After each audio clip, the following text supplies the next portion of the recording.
எல்லாருக்கும் வணக்கம். இந்த உலகத்தில் பிறந்த நம்ம எல்லாருமே மொத்தத்தோட ஒரு விதத்தில் ரொம்ப கஷ்டப்பட்டு தான் இருக்கும்.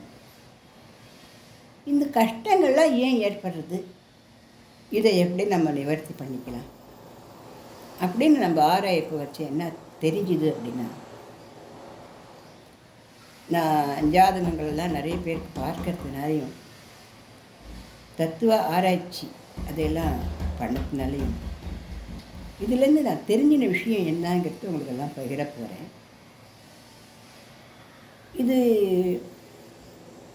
என்ன காரணத்தினால நம்ம கஷ்டங்களை இந்த உலகத்தில் அனுபவிக்கிறோம், அந்த கஷ்டங்கள் எப்போ வருது, நமக்கு அது எப்போ நிவர்த்தி ஆகுது, இதை தெரிஞ்சுட்டோம்னா நம்ம கஷ்டப்பட்டால் கூட சரி இந்த கஷ்டம் இருந்தனால நிவர்த்தி ஆகிடும், நம்ம மனசு சமாதானப்படுத்திக்கிற அளவுக்கு ஆகிடும். ஆனால் கஷ்டம் எப்போ வருதுன்னு தெரியல, எதனால் வருதுன்னு தெரியல, எப்போ நிவர்த்தி ஆகும்னு தெரியலன்னு அதனுடைய எக்ஸ்ட்ரீமுக்கு போய் மனசை நோக அடிச்சுட்டு மன நோய் வரும் அளவுக்கு நம்ம சிலர் போயிடும். அந்த நிலைமைக்கு யாருமே போக வேண்டாம்னு நான் கெஞ்சி கேட்குறேன். ஏன்னா அது ரொம்ப மிக மோசமான நிலைமை. அந்த நிலைமைக்கு போயிட்டோம் அப்படின்னா அதுலேருந்து நம்மளை மீட்கிறதுக்கு ரொம்ப கஷ்டம். நமக்கும் கஷ்டம், நம்மளோட கூட இருக்கிறவங்களுக்கும் ரொம்ப கஷ்டம். அதனால் நம்ம மனசை நம்ம நோக்கடிச்சுக்கிறதுக்கு எந்த விதத்துலேயும் ரைட் கிடையாது. அதனால் நம்ம மனசை நிம்மதியாக வச்சுக்கணும்னு கேட்டுக்கிறேன். நம்ம பல பிறவிகளாக நம்ம வந்துட்டுருக்கோம். இந்த பிறவியில் நான் கல்யாணியாக பிறந்திருக்கேன். இந்த மாதிரியா நீங்கள் அந்த பேரோ அந்த பிறவி, அல்லது மாடு, ஆடு, கோழி, காக்கா, குருவி, ஏதோ ஒரு பிறவிகள் எடுத்துன்னு வந்துட்டே தான் நம்ம இருக்கோம். இதில் மனுஷ பிறவிங்கிறது தான் கடைசியான பிறவி. இந்த மனுஷ பிறவிக்கு என்ன ஒரு பெரிய சந்தோஷம் அப்படின்னா, நம்ம கஷ்டத்தை நீக்கிக்கிறதுக்கு பகவான் நாமாக்கள் நமக்கு உதவி செய்யுது. மற்ற பிறவிகளுக்கு அந்த கொடுப்பனை இல்லை பார்ப்போம். அது ஒரு பக்கம் இருக்கட்டும். இப்போ இந்த கஷ்டங்கள் எதனால் வருதுன்னா, நம்முடைய முற்பிறவியில் நம்ம பண்ண பாவங்கள்னால்தான் இந்த பிறவியில் நம்ம கஷ்டப்படுறோம். அந்த பாவங்களில் 3 விதமான பாவங்கள் இருக்குது. திருப்த கர்மா அப்படின்றது ரொம்ப கொடுமையான பாவம். அது போய் நான் பண்ணியிருப்பேன்னா என்ன அப்படின்னு நம்ம நினச்சிப்போமே வெளியே. போன பிறவியில் நம்ம என்ன பண்ணோம் அப்படிங்கிறது இந்த பிறவியிலலாம் நமக்கு நினைவிலெல்லாம் வராது. ஏன்னா காத்தலில் சாப்பிட்டோன்னா சாயங்காலம் மறந்து போடுறது நமக்கு இந்த மனுஷ பிறவியில்.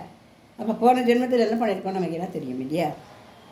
ஆனால் இந்த திருப்த கர்மாங்கிறது என்னென்னா, வயசான அம்மா அப்பாவுக்கு உணவு கொடுக்காம இருக்கிறது, உறைவிடம் இல்லாத அல்லாட விடுறது, இது மன்னிக்க முடியாத பெரிய குற்றம்.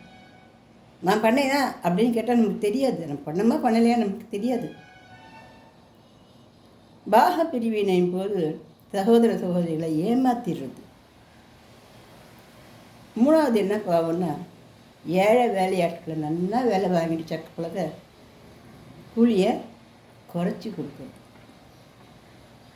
இது ரொம்ப பெரிய பாவங்களில் சேர்த்தியாக போகும். 4வது, அடைக்கலமாக வந்த பெண்மணியை ஒரு தங்கையை போல, ஒரு சகோதரியை போல் பார்க்காம வேறு விதமாக பார்த்து நடந்துட்டு வருது. இதெல்லாம் மன்னிக்க முடியாத பிறவிதோறும் நம்மளை தொடர்ந்து இம்சை கொடுத்துட்டே இருக்கக்கூடிய ஒரு பாவம் அப்படிங்கிறது தான் பெரியோர்களால் சொல்லப்பட்டிருக்குது.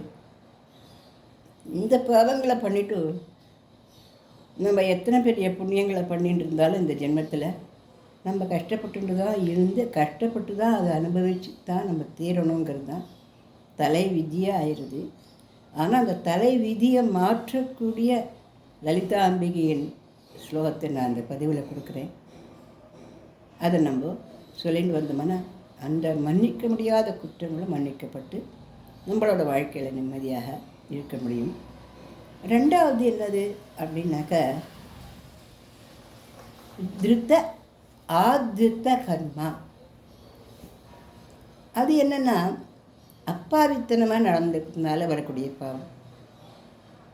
அப்பாவித்தனமாக நாம் ஒன்று சொல்ல போக, இப்போ யாராவது ஒரு சாதாரண பஸ்ஸில் ஏறத்துக்கு டிக்கெட் வாங்கிட்டா, ஆனால் உயர்ந்த பஸ்ஸு நிறைய காசு கொடுத்து சொகுசான பஸ்ஸில் ஏறி உட்காந்துட்டுறான்னா, அது அவசரத்தில் அவள் செஞ்சது வழியாக வேணும்னு போய் அந்த பஸ்ஸில் உட்காந்துருக்க மாட்டேன். ஒரு அவசரத்தில் பார்க்காம ஏறி உட்காந்துருப்பேன். அப்போ அந்த கண்டக்டர் என்ன சொல்ல, யோ என்ன அந்த பஸ்ஸில் வந்து உட்காந்துருக்க, நீ அந்த பஸ்ஸுக்கு தான் டிக்கெட் வாங்கிறியா, எனக்கு இறங்கு அப்படின்னு சொல்லு. அவள் இறங்கி வேறு பஸ்ஸில் போய் உட்காந்துருவேன். இது அப்பாவித்தனமாக சட்டுன்னு கவனிக்காமல் நம்ம செஞ்சோம். இந்த பாவத்துக்கு ரொம்ப கஷ்டங்கள் இந்த ஜென்மத்தில் இருக்காது. அதனால் இந்த பாவம் நம்மளை பண்ணியிருந்தோம் போன ஜென்மத்தில்னா கஷ்டம் வரும், அவஸ்தைப்படுத்தும். ஆனால் அந்த கஷ்டத்தினால நம்ம கஷ்டம் வராது. அந்த கஷ்டம் தானாலேயே நல்லபடி முடிவு பார்த்து நீங்கி போயிடும். மூன்றாவது கர்மா அப்படின்றது அதிருத்த கர்மா அப்படின்னு பேர். இந்த கர்மா ரொம்ப அல்பமானது. இந்த பாவம் ரொம்ப சின்ன பாவம். என்ன பாவம்னா, ஒரு மாமரத்தில் ஏறுறோம், மாம்பழம் சாப்பிடணும்னு ஆசைப்பட்டு, யார் திட்டு மாம்பழம் இருக்குது அப்படி கிட்ட தொப்புன்னு குதிச்சு ஓடி போயிடும். அப்படி ஓடி போயிடுச்சு. அந்த மாம்பழத்தையும் நம்ம எடுக்கலை, மாம்பழத்தையும் நம்ம சாப்பிடணும்னு நினச்சோம், அவ்வளோதான். நினச்சாலும் பாவம். அந்த பாவத்துக்கெல்லாம் இந்த பிறவியில் தண்டனைகள்லாம் கிடைக்காது. போகிறதுக்கு இந்த தண்டனைகள் அப்படிங்கிறது எப்போ கிடைக்கணும் அப்படின்னா, அஷ்டமத்து சனிகாலம், 7 நாட்டு சனிகாலம், அப்புறம் சனி போராமல் இருந்து அவளுக்கு நடக்கிற சனி தசை, சனி பக்தி. சனி நன்னா இருந்து அவளுக்கு நடத்த சனி பக்தி நன்னாவே தூக்கி விடும். அதுக்கப்புறம் அர்த்தாஷ்டம சனிகாலம். இந்த மாதிரியான காலத்தில் என்ன ஆகும் அப்படின்னா, நாம் என்ன போன பிறவி புண்ணியம் பாவம் பண்ணியிருக்கோம், புண்ணியம் இல்லை பாவம் பண்ணியிருக்கோம், அதனுடைய பலனை முழுஷாக அனுபவிக்க வேண்டி வரும். இது உங்களுக்கு, எனக்கு, இன்னொருத்தருக்கு, மிருகங்களுக்கு அப்படிங்கிறதெல்லாம் இல்லை. ஒரு நாய் புண்ணியம் பண்ணியிருந்தா கூட அது சொகுசாக காலில் உட்காந்து போகும். அதே நாய் பாவம் பண்ணியிருந்தேன்னா அது மாட்டுக்க கடற்கரையில் எலும்பந்தோலமாக அல்லாடிண்டு கல்லடி பட்டுன்னு போயிடணும். எல்லாருக்கும் அதுதான். மனுஷாலும் மிருகமும் எதுவாக இருந்தாலும் சமமானது தான் கடவுளை பற்றின வரைக்கும். அப்போ இந்த அஷ்டமத்து சனிகாலம், 7 நாட்டு சனிகாலம், சனி திசைகள் காலம், அப்புறம் அர்த்தாஷ்டம சனிகாலம், சனி கோச்சாரத்தை சரியாக இல்லாதவராக இருக்கிற சமயங்கள். இந்த சமயங்களில் நம்ம என்ன பண்ணணும்னா, நம்மளால் முடிஞ்ச அன்னதானத்தை பண்ணணும். அன்னம், வயிறு, சோறு, வயிற்றுரொப்பணும். மற்றவா வயிற்றுரொப்பணும். அது மனுஷாலாக இருந்தால் ரொம்ப நல்லது. மனுஷாலை கூட்டு சாதம் போடுறதுக்கு அளவுக்கு பண வசதியெல்லாம் இல்லை அப்படின்னா, காக்கா, குருவி, நாய், பசு, எறும்பு. ஒரு எறும்புக்கு அரிசியும் பச்சரிசி மாவும் வெல்லமும் கலந்து எறும்பு புத்தில் போட்டுன்னு வந்தால் கூட நமக்கு புண்ணியம் சேரும், பாவம் கரையும்.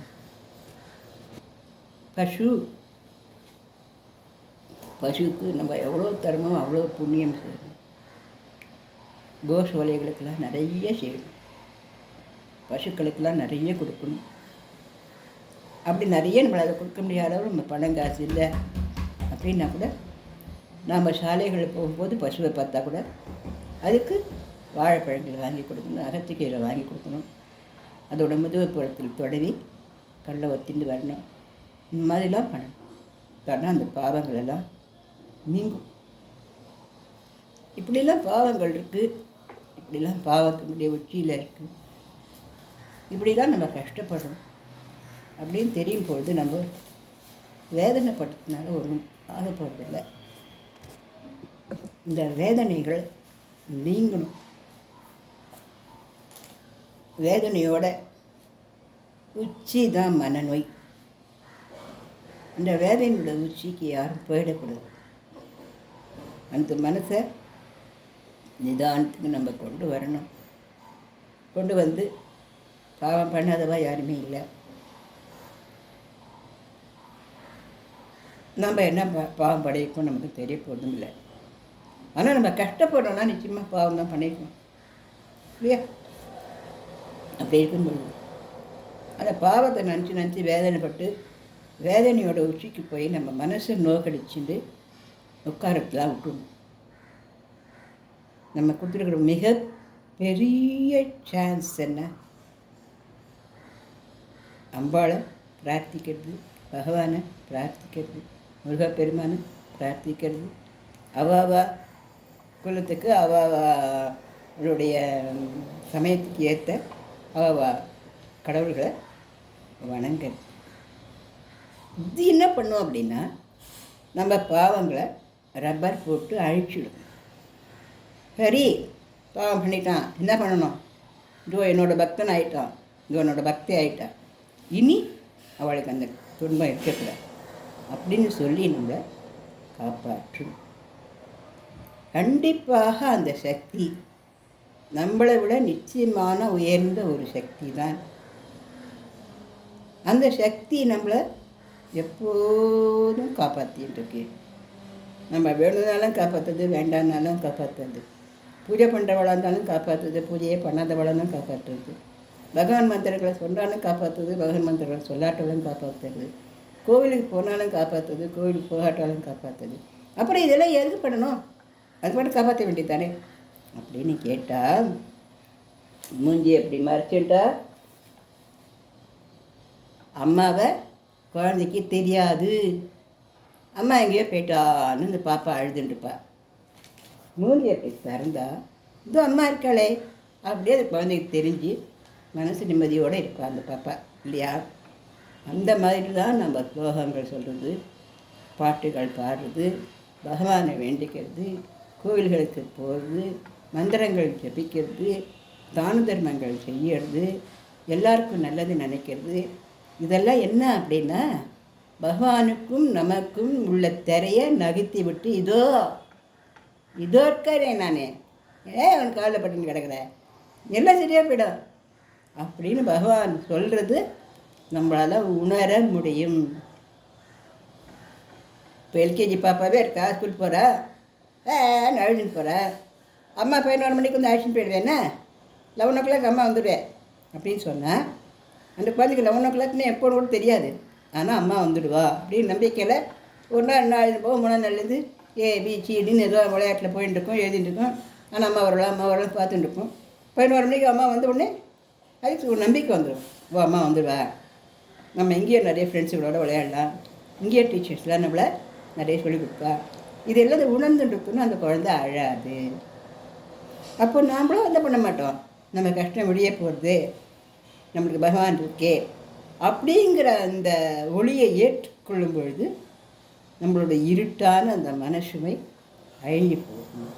ஒரு விளக்கை ஏற்றி வச்சா எப்படி நம்மளுக்கெல்லாம் நல்லா வெளிச்சம் தெரியுது, அந்த மாதிரி நம்ம மனசில் அந்த தெய்வ ஒளியை நம்ம ஏற்றிக்கிற போது நம்மளால் கஷ்டங்கள் வந்தாலும் சமாளிக்க முடியும், சந்தோஷங்கள் வந்தாலும் அனுபவிக்கிறதுக்கு சமாளிக்கிறதுக்கு இந்த மனுஷ உடம்பால் முடியாது. உண்மையில் அதை சமாளித்து அதை சந்தோஷப்படுத்திக்கிறதுக்கும் பகவானுடைய அனுகிரகம் நமக்கு வேணும்.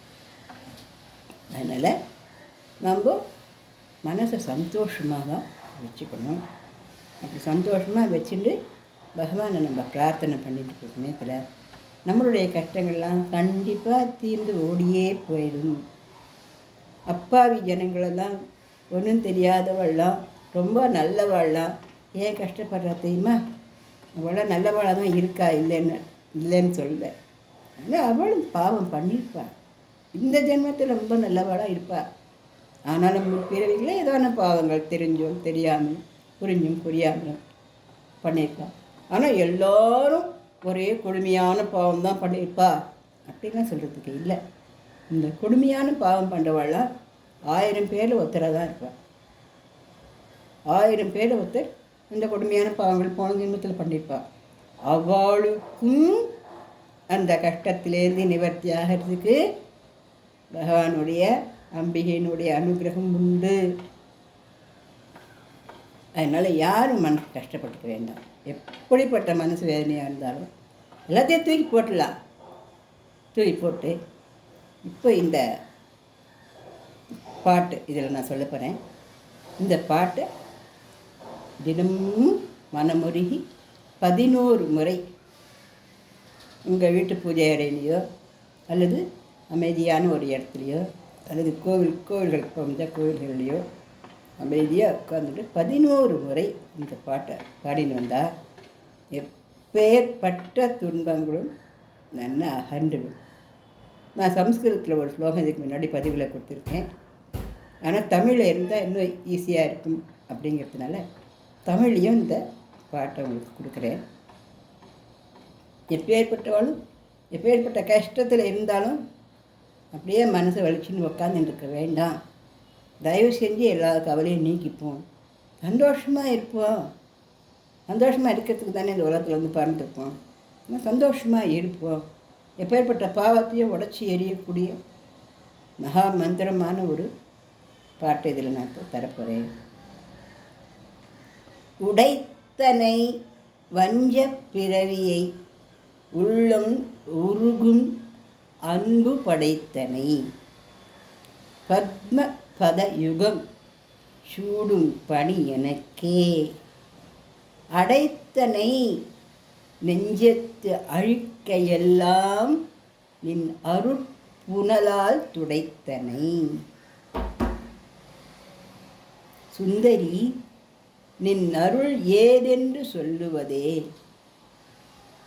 யான் அறியாவண்ணம் வஞ்சகமாய் யான் அறியாவண்ணம் வந்து என்னை துன்புறுத்தும் என் பிறவி குவையை அழித்து பொடி பொடி ஆக்கி அன்பையும் அருளையும் நான் பெற செய்தாய்.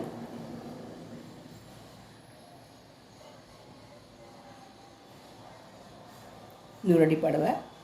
உடைத்தனை வஞ்ச பிறவியை உள்ளம் உருகும் அன்பு படைத்தனை பத்ம பதயுகம் சூடும் பணி எனக்கே அடைத்தனை நெஞ்சத்து அழுக்கையெல்லாம் நின் அருட்புனலால் துடைத்தனை. சுந்தரி நின் அருள் ஏதென்று சொல்லுவதே. இதுதான் இந்த பாட்டு. இதனுடைய மீனிங்ஸ், பொருள் என்ன அப்படின்னா, நான் வஞ்சகமாய் என்னை வந்து துரத்தும் அந்த பிணிகளை, என் பிறவி குவையை வந்து அழித்து பொடி பொடி ஆக்கினாய் தாயே. சிறந்த அன்பையும் அருளையும் நான் பெற செய்தாய். தாமரை திருவடிகளை என் தலைமீது மென்மையாக வைத்து வழிபடும்படி செய்தாய். ஆணவம் திமிர் போன்ற எல்லா அழுக்கையும் உன் கண்ணீரால் துடைத்து விட்டாய் தாயே. என் கவலைகளையெல்லாம் முழுவதுமாய் நீக்கி என்னை காப்பாற்றி விட்டாய். இவ்வளவுக்கும் காரணமாக நின்று அருளும் தாயே, உன் அருளை என்னவென்று சொல்லி நான் பாராட்டுவதம்மா என்பதுதான் இந்த பாடல். எப்பேற்பட்ட மனக்கவலையையும் இதை படித்த அடுத்த நொடியிலேயே நீங்கிறத நம்ம கண்கூடாக பார்க்க முடியும். இந்த பாடலை நம்ம பூஜை அறையிலையோ ஒரு அமைதியான இடத்துலையோ அல்லது நம்ம வாக்கிங் போகும்போதோ அல்லது கோவில்களுக்கு போகும்பொழுதோ அங்கே உட்காந்து அமைதியாக நம்ம 11 முறை படிச்சுட்டு வரணும். எவ்வளோ நாள் அப்படின்றதெல்லாம் கணக்கில்லை. ஒரு மண்டலம் படிக்கலாம். நம்ம குறைகள் அகல நம்ம அன்றாடமே நம்ம பூஜையில் இந்த ஒரு ஸ்லோகத்தையும் பூஜை ஸ்லோகம்லாம் சொல்கிறேன் இல்லையா, இந்த ஸ்லோகத்தையும் உட்காந்து சொல்லலாம். நன்றி, வணக்கம்.